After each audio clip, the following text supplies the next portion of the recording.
बिस्मिल्लाहिर्रहमानिर्रहीम। आज का हमारा टॉपिक है इलेक्ट्रोफाइल एंड न्यूक्लियोफाइल। तो सबसे पहले हम अपनी बात शुरू करते हैं एक एटम से। आपको पता है एटम के न्यूक्लियस के अंदर प्रोटॉन न्यूट्रॉन हैं, एटम के शेल में इलेक्ट्रॉन्स हैं। जो प्रोटॉन्स हैं इन पे पॉजिटिव चार्ज होता है, जो इलेक्ट्रॉन्स हैं इन पे नेगेटिव चार्ज होता है। अगर हमारे पास कोई एटम आ गया, अगर उसमें पॉजिटिव चार्ज ज़्यादा हुआ, अगर उस एटम पे पॉजिटिव चार्ज है तो हम कह सकते हैं ये पॉजिटिव चार्ज ज़ाहिर करता है कि उसमें प्रोटॉन ज़्यादा हैं। अगर किसी एटम पे नेगेटिव चार्ज आ गया तो हम कह सकते हैं ये नेगेटिव चार्ज ज़ाहिर कर रहा है कि उसमें इलेक्ट्रॉन्स ज़्यादा हैं। ठीक हो गया। जहाँ पॉजिटिव चार्ज आएगा तो ज़ाहिर करेगा कि उसमें प्रोटॉन्स ज़्यादा हैं। जब किसी पे नेगेटिव चार्ज आएगा तो नेगेटिव चार्ज ज़ाहिर करेगा कि उसमें ये इलेक्ट्रॉन्स ज़्यादा हैं, क्योंकि नेगेटिव चार्ज इलेक्ट्रॉन्स की वजह से होता है। तो केमिकल रिएक्शन में हमारा ताल्लुक सिर्फ और सिर्फ इलेक्ट्रॉन्स यानी इलेक्ट्रॉन्स से पड़ता है। ठीक है, केमिकल रिएक्शन में हमारा ताल्लुक सिर्फ और सिर्फ इलेक्ट्रॉन्स से पड़ता है। तो जहाँ हमें पॉजिटिव चार्ज मिल गया, जैसे Na पॉजिटिव, जहाँ हमें पॉजिटिव चार्ज मिल गया तो हम कह सकते हैं कि इसमें इलेक्ट्रॉन्स की कमी है, मतलब प्रोटॉन ज़्यादा है लेकिन इलेक्ट्रॉन्स की कमी है। जहाँ हमें नेगेटिव चार्ज मिल गया जैसे Cl नेगेटिव, तो हम कह सकते हैं कि इसमें इलेक्ट्रॉन्स ज़्यादा हैं। ठीक है, यहाँ तक बात को समझ में आ गई। अब हम चलते हैं न्यूक्लियोफाइल क्या है। न्यूक्लियोफाइल दो चीज़ों का कम्बिनेशन है, न्यूक्लियो एंड फाइल। न्यूक्लियो का मतलब होता है न्यूक्लियस, फाइल का मतलब होता है लवर, यानी न्यूक्लियस से प्यार करने वाला। ये न्यूक्लियस को अपनी तरफ अट्रैक्ट करता है, उससे प्यार करता है। क्यों प्यार करता है पता नहीं, न्यूक्लियस में ऐसी कौन सी चीज़ है। न्यूक्लियस के अंदर है प्रोटॉन्स यानी पॉजिटिव चार्ज हैं, तो मैं कह सकता हूँ ये पॉजिटिव चार्ज का लवर है, यानी पॉजिटिव चार्ज को अपनी तरफ अट्रैक्ट करता है। तो हमेशा पॉजिटिव चार्ज को जो चीज़ अट्रैक्ट करती है उस पर नेगेटिव चार्ज होता है। हमेशा पॉजिटिव और नेगेटिव चार्ज एक दूसरे को अट्रैक्ट करते हैं और दो एक जैसे चार्ज एक दूसरे को रेपेल करते हैं।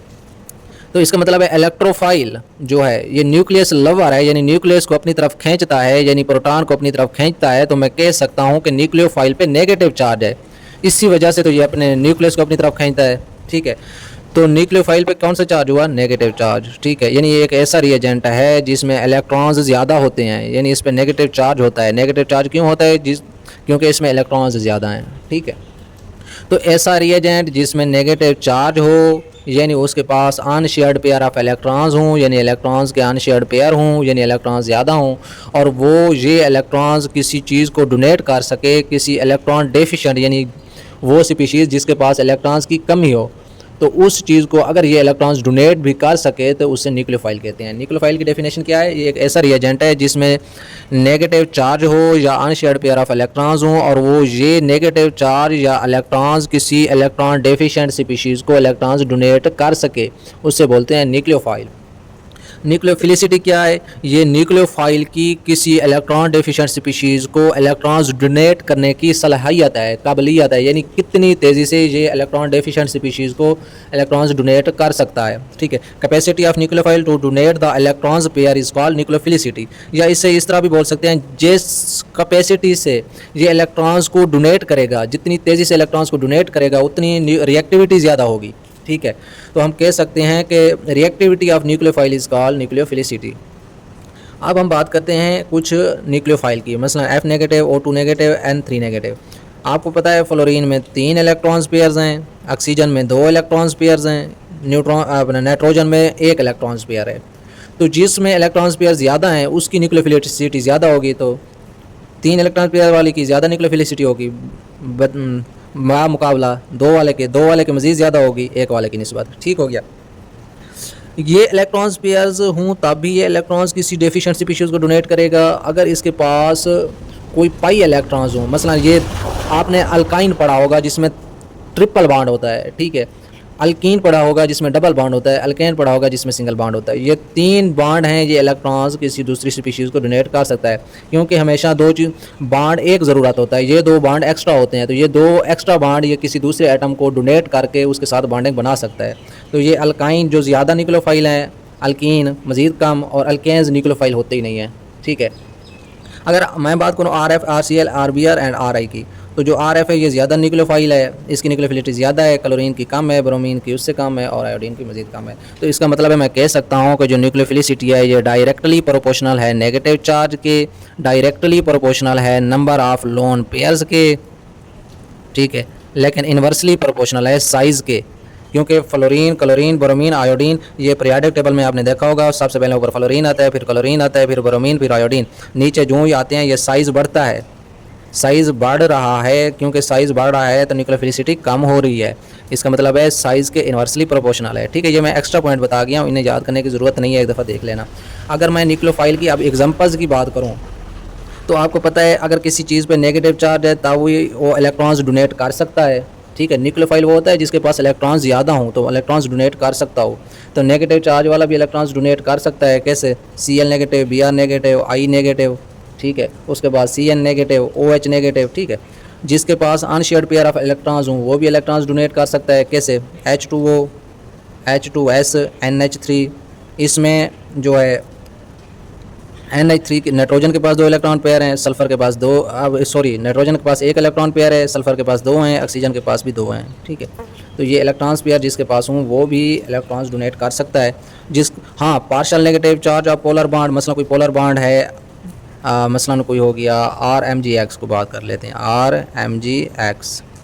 ठीक है, मैग्नीशियम पे पॉजिटिव चार्ज आ जाता है और इधर R अल्काइल ग्रुप पे पार्शियल नेगेटिव चार्ज आ जाता है।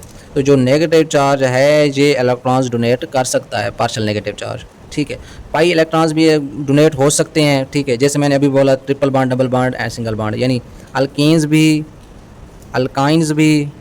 अल्काइंस और बेंजीन जिनमें डबल और ट्रिपल बॉन्ड पाया जाए वो भी इलेक्ट्रॉन्स डोनेट कर सकते हैं। उनमें इलेक्ट्रॉन्स ज़्यादा होते हैं। ठीक है, इलेक्ट्रॉन्स ज़्यादा होना मतलब उसमें न्यूक्लियोफिलिसिटी होती है, न्यूक्लियोफाइल होते हैं। अच्छा, क्योंकि न्यूक्लियोफाइल में इलेक्ट्रॉन्स ज़्यादा होते हैं तो इसका मतलब है वो इलेक्ट्रॉन्स डोनर हैं, उन्हें बोल सकते हैं ये इलेक्ट्रॉन्स डोनर स्पीशीज़ हैं। ठीक है, क्योंकि ये किसी दूसरी शय को अपने इलेक्ट्रॉन्स दे सकते हैं, जिस चीज़ को भी इलेक्ट्रॉन्स देंगे उससे रिड्यूस कर देंगे। तो ये रिड्यूसिंग एजेंट हैं, मतलब दूसरी चीज़ को रिड्यूस करने वाले। किसी चीज़, कोई चीज़ पड़ी थी उसके पास इलेक्ट्रॉन्स की कमी थी तो इन्होंने क्योंकि इलेक्ट्रॉन्स डोनेट कर दिए उससे रिड्यूस कर दिया उस स्पीशीज़ को, तो अब ये रिड्यूसिंग एजेंट है, यानी रिड्यूस करने वाले। ठीक है, हाँ, अब हम इन्हें लीवेस बेस भी बोल सकते हैं। लीवेस बेस और लीवेस एसिड का जो नज़रिया था वो मैं आपको बताता चलूँ। लीवेस एक साइंटिस्ट था।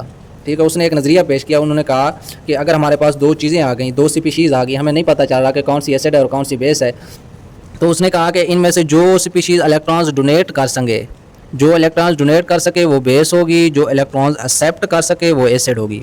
कैसे? मसला NaOH उसने कहा Na पॉजिटिव और OH नेगेटिव में डिवाइड होकर इक्विलिब्रियम कायम करता है। ठीक है, ये इक्विलिब्रियम रिएक्शन होते हैं। ठीक है, इसमें OH नेगेटिव आ गया। ठीक है, और HCl एक एसिड है, ये H पॉजिटिव और Cl नेगेटिव में तब्दील हो गया। एसिडिटी जो होती है वो H पॉजिटिव की वजह से होती है, बेसिसिटी जो होती है OH नेगेटिव की वजह से होती है। तो आपने देख लिया OH नेगेटिव क्या है, न्यूक्लियोफाइल है, यानी इलेक्ट्रॉन्स डोनेट कर सकता है। ठीक है, H पॉजिटिव क्या है, इलेक्ट्रोफाइल है, इलेक्ट्रॉन्स एक्सेप्ट कर सकता है। इसका मतलब है जो इलेक्ट्रॉन्स एक्सेप्टर्स होते हैं वो एसिड होते हैं, जो इलेक्ट्रॉन्स डोनेट करते हैं वो न्यूक्लियोफाइल होते हैं। अगर अभी भी समझ नहीं आई तो मैं ये 2 चीज़ें, 2 स्पीशीज़ ले लेता हूँ, मैं देखता हूँ इनमें से कौन सी एसिड और कौन सी बेस है। आपको पता है NH3 यानी 3 बॉन्ड बनाए हुए हैं और N के पास एक लोन पेयर है। ठीक है, और BF3 के पास लोन पेयर नहीं है। ठीक है, तो आपने देखा होगा कि अगर वैलेंस शेल में 8 इलेक्ट्रॉन्स हों तब वो स्टेबल हो सकता है। ठीक है, तो अब नाइट्रोजन के पास तो 8 पूरे हैं, यानी 2J 2J 2J और 2J कितने हो गए, 8 हो गए। लेकिन ब्रोमीन के पास कितने हैं, 2 4 6 हैं। ठीक है, तो अब इसके पास ये जो लोन पेयर है ये इसके साथ डोनेट करेगा, इसको देगा। तो आप देखते हैं नाइट्रोजन के कितने हो गए, 2 4 6 और 2 8। ठीक है, और ब्रोमीन के कितने हो गए, 2 4 6 और 2 इसने नाइट्रोजन ने दिए हैं। ठीक है, ये 8 पूरे हो गए। ठीक है, तो ये इस तरह होता है, NH ये बॉन्ड बना लेता है BF3 के साथ। ये जो बॉन्ड इसने बनाया है, इसने नाइट्रोजन ने ब्रोमीन को इलेक्ट्रॉन दिए हैं। क्योंकि NH3 इलेक्ट्रॉन्स डोनेट कर रहा है तो लीवेस ने कहा है कि इलेक्ट्रॉन डोनेट करने वाली स्पीशीज़ होगी बेस। क्योंकि BF3 इलेक्ट्रॉन एक्सेप्ट कर रहा है, इलेक्ट्रॉन ले रहा है, तो ये होगी एसिड। ये लीवेस ने कंसेप्ट दिया था। ठीक है, तो इस तरीके से हमें पता चल जाता है कौन सी चीज़ एसिड है और कौन सी चीज़ बेस है। तो अब हम देखते हैं कि क्योंकि ये इलेक्ट्रॉन्स डोनेट कर रहे हैं न्यूक्लियोफाइल, तो ये इलेक्ट्रॉन्स डोनेट कर रहे हैं, तो ये रिड्यूसिंग एजेंट हैं और लीवेस बेस हैं। तो इसका मतलब है ये जो मैंने तरतीब, ये जो आर्डर आपको बताया है कि कौन सी चीज़ की न्यूक्लियोफिलिसिटी ज़्यादा है, तो ये न्यूक्लियोफिलिसिटी आर्डर और ये बेस आर्डर सेम होंगे। मतलब आप में से कोई पूछ लेता है कि RF RCl RB और RI में से सबसे ज़्यादा बेसिसिटी यानी बेस कौन सी ज़्यादा स्ट्रांग है, तो RF ज़्यादा स्ट्रांग है, क्योंकि जिस चीज़ की न्यूक्लियोफिलिसिटी ज़्यादा होगी उस चीज़ की बेस ज़्यादा होगी। ठीक है, यानी मैं कह सकता हूं कि न्यूक्लियोफिलिसिटी आर्डर और बेसिसिटी आर्डर जो होता है ये सेम होता है, लेकिन हर वक्त ये बात ट्रू नहीं होती। क्यों ट्रू नहीं होती, इसकी दो रीज़न्स हैं। एक तो बेस और न्यूक्लियोफाइल के कोऑर्डिनेशन की वजह है और दूसरा इनके रिएक्शन की वजह है। जब बेस कौन सी होती है, अमूमन OH नेगेटिव बेस होती है। ये जब किसी चीज़ के साथ मिलती है, कोऑर्डिनेट करती है, तो ये हमेशा प्रोटॉन्स को तरजीह देती है। यानी मैं कह सकता हूँ जो बेस है ये कोऑर्डिनेट विद प्रोटॉन यानी H पॉजिटिव। मसला OH नेगेटिव जो एक बेस है तो ये हमेशा H पॉजिटिव यानी प्रोटॉन को पकड़ कर H2O बना देगी। ठीक है, तो हमेशा जो बेस होती है वो कोऑर्डिनेट करती है विद प्रोटॉन से, लेकिन जो न्यूक्लियोफाइल है वो किसी भी एटम के साथ कोऑर्डिनेट कर सकता है। मसला Cl नेगेटिव है ना, तो ये Na पॉजिटिव के साथ मिलकर NaCl भी बना सकता है, या CH3 के साथ मिलकर CH3Cl भी बना सकता है, ये किसी एटम के साथ भी मिल सकता है न्यूक्लियोफाइल, लेकिन बेस हमेशा प्रोटॉन्स के साथ मिलेगी। ठीक है, और दूसरा इनका है रिएक्शन। अभी मैंने आपको एसिड बेस रिएक्शन दिखाए हैं। मैंने कहा है कि एसिड बेस रिएक्शन हमेशा इक्विलिब्रियम रिएक्शन होते हैं। ठीक है, एसिड बेस रिएक्शन कौन से होते हैं, इक्विलिब्रियम रिएक्शन, लेकिन जो न्यूक्लियोफाइल होते हैं वो रेट कंट्रोल्ड रिएक्शन है। ठीक है, रेट कंट्रोल्ड रिएक्शन का मतलब मैं आगे जाके मजीद बताऊंगा। ठीक है, इतने तक आपको बात समझ में आ गई। न्यूक्लियोफाइल क्या होते हैं, न्यूक्लियस लवर होते हैं, यानी न्यूक्लियस के अंदर जो प्रोटॉन पड़े होते हैं उनको अपनी तरफ खींचते हैं। क्यों खींचते हैं, क्योंकि न्यूक्लियोफाइल पे होता है नेगेटिव चार्ज, हमेशा नेगेटिव चार्ज हमेशा पॉजिटिव चार्ज को खींचेगा। पॉजिटिव चार्ज होता है प्रोटॉन पे, तो ये प्रोटॉन को अपनी तरफ खींचते हैं, प्रोटॉन को खींचते हैं और अपने अंदर जो इलेक्ट्रॉन्स जो ज़्यादा होते हैं इलेक्ट्रॉन्स को डोनेट करते हैं, यानी ये इलेक्ट्रॉन्स डोनर हैं। ठीक है, ये किसी चीज़ को इलेक्ट्रॉन्स दे सकते हैं, यानी रिड्यूसिंग एजेंट हैं। ठीक है, और इनकी मिसालें और इनकी न्यूक्लियोफिलिसिटी आर्डर अगर याद करना है तो कर लें, अदरवाइज़ कोई ज़रूरत नहीं है। अब हम बात करते हैं इलेक्ट्रोफाइल की। इलेक्ट्रोफाइल ये भी दो चीज़ों का कम्बिनेशन है। Electro mean electrons, file mean lover यानी इलेक्ट्रॉन से प्यार करने वाले, इलेक्ट्रॉन से प्यार करते हैं। इलेक्ट्रॉन्स पे क्या चार्ज होता है, इलेक्ट्रॉन्स पे होता है नेगेटिव चार्ज होता है। तो ये इलेक्ट्रॉन्स से क्योंकि लव कर रहे हैं, इलेक्ट्रॉन्स को अट्रैक्ट कर रहे हैं, तो इससे ज़ाहिर होता है कि ये नेगेटिव चार्ज को जो अपनी तरफ अट्रैक्ट कर रहे हैं तो इन पे पॉजिटिव चार्ज है। ठीक है, इलेक्ट्रॉन्स लवर हैं यानी नेगेटिव चार्ज को अपनी तरफ अट्रैक्ट कर रहे हैं, तो इसका मतलब है इन पे खुद पे पॉजिटिव चार्ज है। ठीक है, तो ये पॉजिटिव चार्ज रखते हैं। तो हम अब डेफिनेशन कर सकते हैं, the species that can accept the electrons, जो इलेक्ट्रॉन्स को एक्सेप्ट करे, जो इलेक्ट्रॉन्स को अपनी तरफ अट्रैक्ट करे, क्योंकि इन पे पॉजिटिव चार्ज है तो इलेक्ट्रॉन्स को अट्रैक्ट करेंगे तो उन्हें इलेक्ट्रोफाइल बोलते हैं। ठीक है, क्यों इलेक्ट्रॉन्स को अपनी तरफ अट्रैक्ट करते हैं, क्योंकि इनके पास इलेक्ट्रॉन्स की डेफिशिएंसी होती है।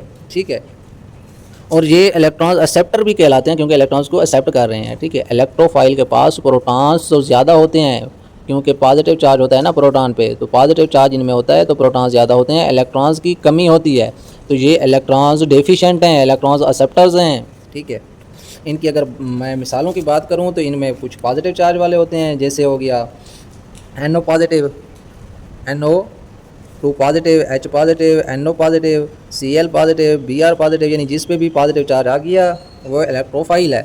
ठीक है, और जिनमें लेस देन 8 इलेक्ट्रॉन्स हों, कौन कौन से हैं वो, BF3 है, अभी मैंने बताया है BF3 का। ये BF3 में कितने इलेक्ट्रॉन्स होते हैं, B के पास 6 इलेक्ट्रॉन, 2 इलेक्ट्रॉन की कमी होती है। तो जिनके पास 8 इलेक्ट्रॉन से कम हों, यानी इसके पास 6 इलेक्ट्रॉन है, AlCl3, इसके पास भी 6 इलेक्ट्रॉन्स होते हैं। तो जिनके पास 8 इलेक्ट्रॉन से कम हों वो भी इलेक्ट्रोफाइल हैं, यानी उनमें इलेक्ट्रॉन्स की कमी है। तो हाँ, पोलर बॉन्ड का जो पॉजिटिव पोल है वो भी इलेक्ट्रोफाइल के तौर पे काम करता है, जैसे MgCl, Mg positive, Cl negative. तो जो नेगेटिव पोल है वो न्यूक्लियोफाइल के तौर पे काम करेगा, जो पॉजिटिव पोल है वो इलेक्ट्रोफाइल के तौर पे काम करेगा।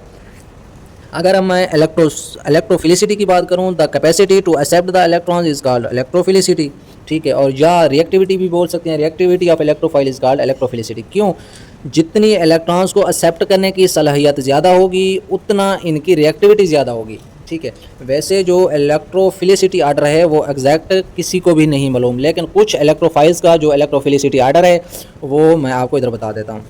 जिस तरह उनके अपना फैक्टर्स पड़े थे, मतलब साइज़ का फैक्टर, नेगेटिव चार्ज का फैक्टर, तो इसके भी इलेक्ट्रोफिलिसिटी के भी फैक्टर्स हैं। ये इलेक्ट्रोफिलिसिटी डायरेक्टली प्रोपोर्शनल होती है पॉजिटिव चार्ज के, इन्वर्सली प्रोपोर्शनल होती है साइज़ के। ठीक है, अब देखो Cl positive, Br positive, I positive, इनका तो चार्ज सेम है। तो अब हम देखेंगे, क्योंकि चार्ज सेम है तो अब हम देखेंगे साइज़। तो Cl का साइज़ कम है, Br का उससे ज़्यादा है, I का उससे ज़्यादा है। मैंने पहले बताया है, ये पीरियोडिक टेबल में पहले आता है फ्लोरीन, क्लोरीन, ब्रोमीन और आयोडीन।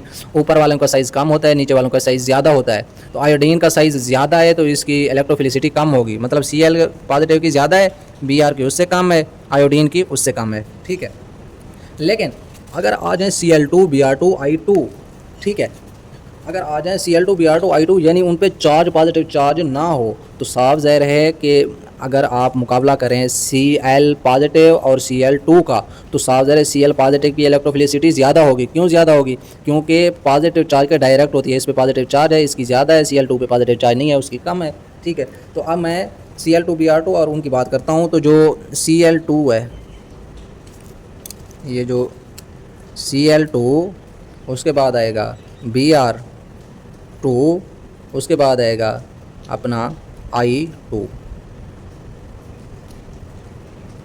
अब आप बोलेंगे कि I पॉजिटिव पे चार्ज ज़्यादा चार्ज है, Cl2 पे कोई चार्ज नहीं है तो इसकी ज़्यादा होनी चाहिए। बस इनकी ज़्यादा नहीं है, इनकी आपस में बराबर इक्वल हो जाती है तकरीबन। ठीक है, इनकी इक्वल हो जाती है।